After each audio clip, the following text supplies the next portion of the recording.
አብ ወወልድ ወመንፈስ ቅዱስ አሐዱ አምላክ እግዚአብሔር አምላክ ስሙ የተመሰገነ ይሁን። እግዝእትነ ማርያም ወላዲተ አምላክ ክብር ለእሷ ይሁን። የርትዕት ተዋሕዶ ምእመናን ጥቀ አብጽሐክሙ ለበዓለ ደብረ ታቦር ጥቀ አብጽሐነ ለበዓለ ታላቅ ብርሃን ቀን እኔንም እናንተንም ያደረሰን አምላክ ክብር ለእሱ ይሁን። እንግዲህ ርቱዓን ያው የደብረ ታቦርን በዓል ነገ 11 እናከብራለን። እንግዲህ እንደምታዩት ያው በየዓመቱ ርቱዓን እንግዲህ በየቤቱ ይሄንን አይነት ስርዓት እናካሂዳለን። በ11 ሁል ጊዜ ደብሯ ላይ ይከበራል። ከዛ በኋላ ደግሞ በ13 ደግሞ በየርቱዓን ቤት ይከበራል ማለት ነው። እንግዲህ የእነህተ ማርያም ቡሄ ደረሰ ለሚለው አዎ ደርሷል። እንግዲህ ፍስለታንም ጾም ይዘን ነበረ። በሱባኤ የተለካ ነው። እንግዲህ ወሩ የኛ ትንሽ ያው ከባህር ሐሳቡ ሄደት ብሏል። ያው አመቱን አይለቅም፣ ወሩን አይለቅም፣ የታወቀ ነው። ፍስለታን ጾም ማህበሩ 14 ቀን ይጾማል። በ15 የኪዳነ ምሕረት ለታ ከቱም በነብይ እግዚአብሔር ቅዱስ ሄኖክ በ15 ኪዳነ ምሕረት ናት። ስለዚህ 14 ቀን ተጾሞ በ15 ይቀመሳል ማለት ነው። እንግዲህ ሱባኤ ሁሉ እንዳልኩት አጽዋማቱ ሁሉ በሱባኤ የተለካ ነው። እንግዲህ ርቱዓን እንኳን አደረሰን። የደብረ ታቦርን ብርሃን ያዩ እኛንም ደግሞ እግዚአብሔር ህዝቡንም ደግሞ ያንን እንዲያይ አድርገን በዚህ በጾም ላይ የተሰጠን ትእዛዝ አለ። በእርግጥ በውስጥ የተነጋገርነው ነገር አለ። ያው የታወቀ ነው። ስለ ትውልዱ የምንጸልየውን እግዚአብሔርን የምንለምነው ነገር አለን። ከኛ የተሻለ ትውልድ በአስተሳሰብ በአመለካከት ነገሮችን አስፍቶ የሚያይ ትውልድ እግዚአብሔርን በማክበር እናቱን ወላዲተ አምላክን በማክበር በመውደድ ትውልድ መኖር አለበት መምጣት አለበት ብዬ አምናለሁና እንግዲህ ርቱዓን ላይ ደግሞ ያው ብዙ ህግና ስርዓት አለው። ብዙ ሰው እናንተ ማህበር ጋር ልንገባ እንፈልጋለን ግን እንደው ህጉ ይከብዳል ይባላል እና ያው ጥንት የነበረ ስርዓት ነው፣ አዲስ ስርዓት አይደለም። አጽዋማቱም እያንዳንዱ ነገር ምንም አዲስ የተፈጠረ ነገር የለም። ህግና ስርዓቱን በጠበቀ መልኩ ነውና የምናከብረውም ህግና ስርዓቱን በጠበቀ ነው።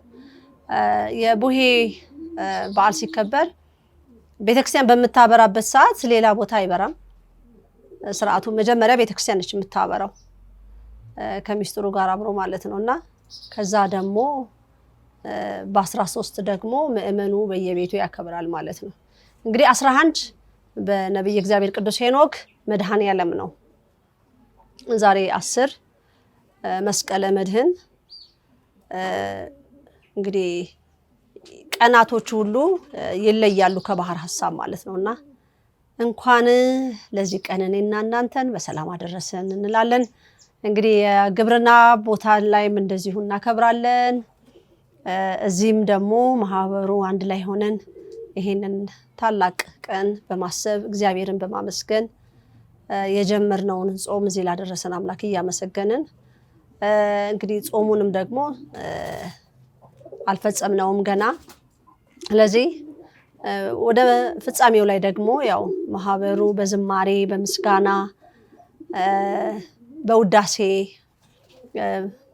ያንን ጾም እናጠናቀቃለን ማለት ነው። እንግዲህ ይሄንን ብርሃን በዛ ዘመን ያዩትን ብርሃን እኛንም ደግሞ እንዲያሳየን ለልጆቻችን ደግሞ ያንን አካሄድ የቅዱሳንን አካሄድ የነቢያት የሐዋርያት የቅዱሳንን ፈለግ ልጆቻችን እንዲከተሉልን እኛ እንግዲህ በእናትነት በአባትነት በአሳዳጊነት ያለን ሁሉ ትውልዱ እንዲነቃ ማድረግ ያለብን ነገር አለና ይሄ ትልቅ የሆነ የኛ ስርዓት የሀገራችን ትልቅ ስርዓት ነውና ይሄንን ሁሉም ሰው እንዲያከብረው ሁሉም በቤቱ የግዴታ መብላት መጠጣት ሳይሆን ምስጋናውን ማድረግ ከምንም በላይ ነውና ከእንጀራ በላይ ነው።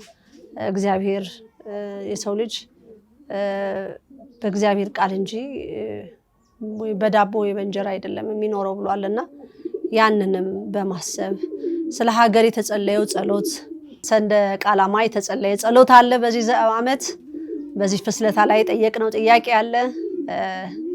ምክንያቱም ሰንደቅ ዓላማው ላይ ያለውን ኮከብ የዛሬ 10 ዓመት በመላጫዋ ተቀዳ ተቃጥላ ነበርና ያንንም ከዚህም በኋላ ደግሞ እግዚአብሔር በሰንደቅ ዓላማዋ ላይ ሁሉንም ኢትዮጵያዊ አንድ የሚያደርግ ነገር እንዲያመጣልን ሰው ያሰበው ሳይሆን እግዚአብሔር የፈቀደውና የወደደው አንድ የሚያደርገን ነገር ነው። አንድ ሰው ምን ይላል? ምን ሰንደቅ ዓላማ እንዲህ ነው ብለው በአባቶችም ደረጃ ራስ ምን ጨርቅ ነው ምናምን ይላሉ። ግን እኔ ትእዛዙ ሲሰጠኝ በመጀመሪያ ላይ በሰንደቅ ዓላማ አውሬውም ደግሞ ቀድሞ ሰንደቅ ዓላማው ላይ ይሄን ምልክት ያስቀመጠበት ምክንያት አለው። እንግዲህ ይሄን መንፈስ ቅዱስ ያወቀው ነውና እንዴት አንዳንድ አባቶች እንዴት አላወቁትም ይሄን ሚስጥር የሚለው ነገር ግርም ይለኛልና ያንን በምላጭ ተቀዳ እንድትቃጠል በመንፈስ ቅዱስ የተሰጠ ትእዛዝ ነውና እንግዲህ ብዙ ትምህርት እናስተምራለን ብለው የሚሉ ብዙ የእግዚአብሔርን ቃል እናውቃለን የሚሉ ምን ቀለም ነው ይላሉ። እግዚአብሔር ግን በዚህ ላይ ትኩረት እንዳደርግ አንዱ የተሰጠኝ ትእዛዝ ነው የዛሬ 10 ዓመትና ያችን ኮከብ ቀድጄ በማቃጠሌ ኩራት ይሰማኛል። እንደዚሁ የፍስለታ ጾም አካባቢ ነው እሱም የተደረገውና እግዚአብሔር ይመስገን። አሁን ደግሞ በዚህ በሰንደቅ ዓላማ ዙሪያ እግዚአብሔር ምን ይፈልጋል? አውሬውስ ለምንድን ነው ሰንደቅ ዓላማ ላይ ያ ነገር እንዲኖርለት የፈለገው? ምን አስቦ ነው? መንፈስ ቅዱስስ ምንድነው ያን መጀመሪያ አድርጌ የተባልኩትስ ነገር ለምንድን ነውና መንፈስ ቅዱስ ይሳሳታል ብለው ማንም ሰው ያምናል ብዬ አላምንም። ስለዚህ እኔ መንፈስ ቅዱስን መልእክትን ያደረኩት በዚህም በጾም ይሄ ተይዞበታል። ስለ ሀገር ስለ ትውልድ ራሳቸውን ስለሚያጠፉ ትውልድ ሁሉ ይሄ ነገር መቆም አለበት። እግዚአብሔር በቃ እንዲለን ልጆቻችን ከእንደዚህ አይነት ራሳቸውን ከማጥፋት ነገር እንዲወጡልን ነው የምንጠይቀውና ይሄንንም እግዚአብሔር እስከ ጾም ፍጻሜያችን ድረስ እግዚአብሔር ጸሎታችንን ያድምጠን። እግዚአብሔር የተመሰገነ ይሁን። እንግዲህ እንኳን ለደብረ ታቦር በሰላም እኔንም እናንተንም አደረሰን። በዚሁ ፈጸምኩ። ወስብሐት ለእግዚአብሔር ወለወላዲቱ ድንግል ወለመስቀሉ ክቡር። ይቆየን። ይምሃረነ ወይሳህነነ በርትዕ ተዋሕዶ ሃይማኖት ያጽናነ ለይኩን